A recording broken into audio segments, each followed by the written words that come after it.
Davos లో తెలంగాణ సంచలనం కనిపిస్తుంది. తెలంగాణకి రికార్డు స్థాయి పెట్టుబడులు వచ్చేటట్టు కనిపిస్తున్నాయి. తెలంగాణకి 1.32 లక్షల కోట్ల పెట్టుబడులకి ఓకే అయింది.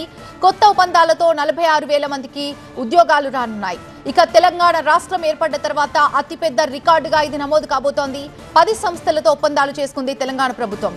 గత ఏడాదితో పోలిస్తే 3 ఇంతలు మించాయి పెట్టుబడులు.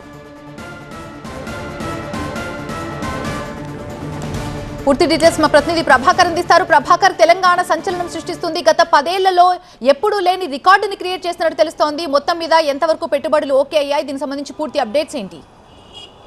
తెలంగాణ రాష్ట్రం ఏర్పడినప్పటి నుంచి ఇది ఆల్ టైమ్ రికార్డుగానే చెప్పొచ్చు. తెలంగాణ ప్రభుత్వం దావోస్లో ఒక సంచలనాన్ని సృష్టించని చెప్పొచ్చు. దాదాపుగా ఇప్పుడున్న రాష్ట్రాలతో పోలిస్తే తెలంగాణ అత్యధికంగా పెట్టుబడి సాధించిన రాష్ట్రాల్లో టాప్ 5లో ఉంది. నూతన సంవత్సర శుభాకాంక్షలతో మెడికవర్ ఫెర్టిలిటీ మీకు అందిస్తోంది ఉచిత కన్సల్టేషన్ మరియు అల్ట్రాసౌండ్ స్కానింగ్. అలాగే సీమెన్ అనాలిసిస్ పైన 50% డిస్కౌంట్, సాధారణ రక్త పరీక్షల పైన 10% డిస్కౌంట్ తో పాటు IUI ఉచితం. ఇప్పటిదాకా 132,000 కోట్ల రూపాయల పెట్టుబడులను తెలంగాణ సాధించింది.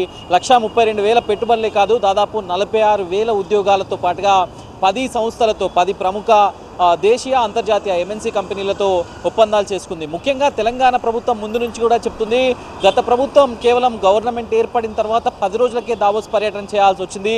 సో దాంట్లో కొన్ని హడిల్స్ ఫేస్ చేసాం, కొన్ని ఛాలెంజెస్ ఉన్నాయి, వాటిని ఓవర్కమ్ చేసి ఈ సంవత్సరం భారీ ఎత్తున పెట్టుబడులు తీసుకొస్తామని మొదటి నుంచి కూడా ముఖ్యమంత్రి రేవంత్ రెడ్డి చెప్తున్నారు. సో దానిలో భాగంగానే దావోస్ పర్యటనకు ముందు కూడా దీనిపైన పెద్ద ఎక్సర్సైజే చేశారు.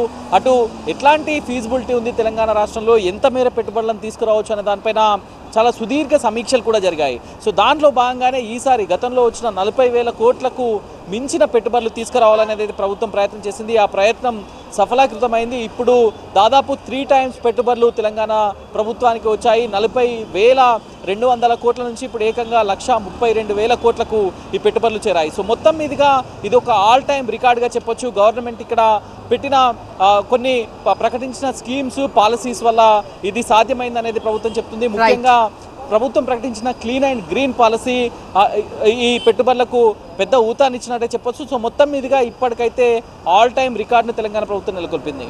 Right, thank you Prabhakar, thanks for the updates.